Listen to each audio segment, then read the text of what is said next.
Ollie, a difficult night. I don't think any of us expected that as a result of the performance. Did it come as a surprise to you? What are the reasons behind it? Reasons were we didn't play well enough. They scored on their chances. We didn't take them. So of course it was disappointing. Lately we've played better in these types of games where we've dominated. Today we didn't get the first goal, and it seemed like that took lots of the belief out of us. And you've got to say that Burnley do make it hard to play against them then. So we're stretched. Of course, the players are disappointed in there, but they've given absolutely everything again because the effort's there. Ollie, you've got obviously some young players. You've also got De Gea, Jones, Maguire, senior players. Isn't it on them to sort of get the belief going? You know, during the game, they're the leaders, right? They're the senior players. Well, I'm in charge of them, so it's down to me to get these boys going. Of course, on the pitch, you pointed out a few leaders there, and on the flip side, it's young players experiencing this, the expectations. It's a difficult period. It's a hard period for them, and 10, 12 games some of them had. Brandon has been fantastic. Aaron's been fantastic. You know, you expect a lot from them because they've got the potential, but sometimes you understand these performances. But do you have a player who can sort of not get angry with them, but can say look, you know, come on? There are players out there, of course. We do have leaders who put the finger out, but there's no point pointing at others. For me, out there, we as a group, collectively didn't perform well enough, and we didn't deserve, or they deserve to win. Ollie, how do you convince those disillusioned fans who are getting more and more fed up with this that things are going to change, that there is progress? Because there's no evidence of that on the pitch. Today there wasn't, in the end, because at the end you do feel disillusioned, as you say, because maybe they do, because but for us, we just got to stick to our values, stick to our beliefs, and knowing that there's no use feeling sorry for yourself. You've got to go out there with the same commitment tomorrow, the day after, get ready for Sunday. We know we've had X amount of games since the beginning of December, and they are very stretched, and some of these have probably played more than they should have and expected.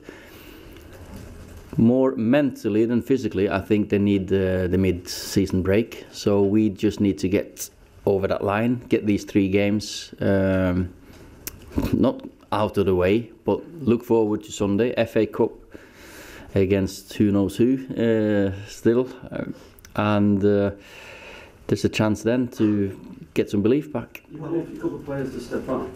Do you have enough leaders? Do you can call for players to step up in the absence of Pogba, McTominay, Rashford? If you have enough players that are willing to step up, or who can step up, who can be those leaders, because again, there wasn't evidence of that tonight. There wasn't. I wouldn't say today was a fair reflection on this group of the season they've been through. They've done fantastic at times. Of course, today is a. I can't sit here and do anything but hold my hands up and say that's not good enough for Man United. But that's where we're at the moment with all the players. It's not like we've got 10 players there on the bench that we could have rotated. They played and they've done fantastic. So, and we'll make sure that we're ready for Sunday. Well, you heard the fans out there. They're not blaming you.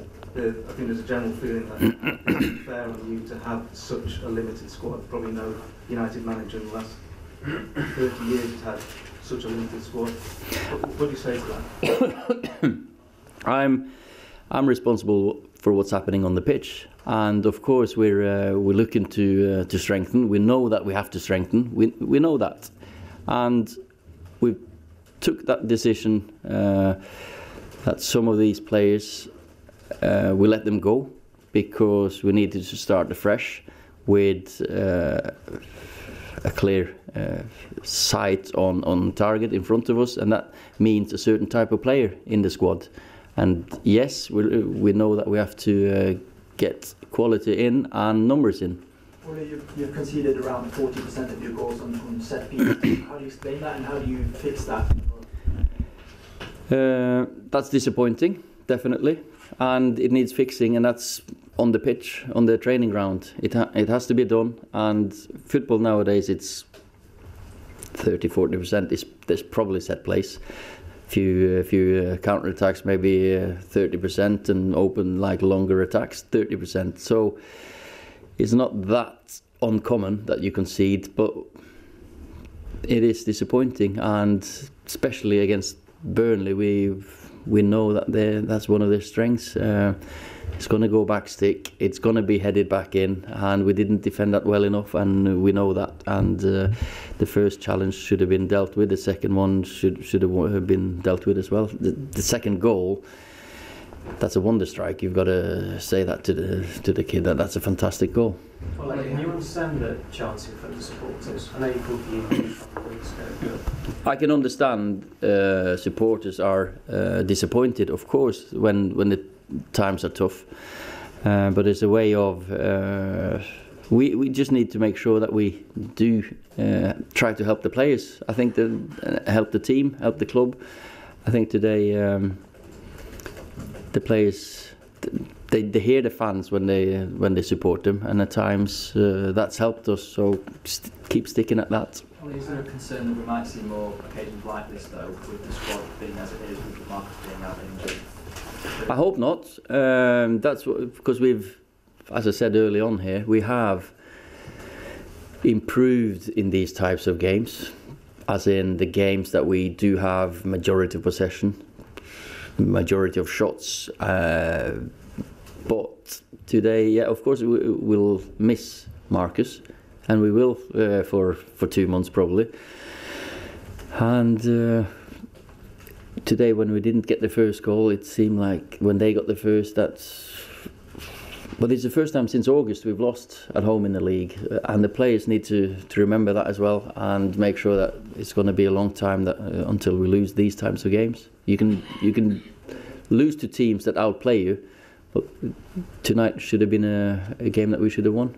Ollie, how long do you think it would take for the clear out that you're talking about to get the players that you want out and the ones that you want? How long would that take? Well, it's that's the thing with football. It's dynamic. It's always players who can surprise you, like in a good way and in a bad way. So that's it's up to the players to understand we're representing, and we're privileged to represent the best and the biggest club in the world, and it's a duty every single day, on and off the pitch. So I can't really give another answer than it's an ongoing thing. In the transfer window, sorry? there's a week or so left. Yeah. In the transfer window. Can you afford, with the injuries you've got and the absentees, can you afford not to add to the squad? We are working to improve and get players in, and hopefully we can get something over the line. I think everyone can see that these players are being stretched. They are stretched, and I've got absolutely no complaints on any of them because they give absolutely everything they've got. Okay, guys. Thanks. Excuse me.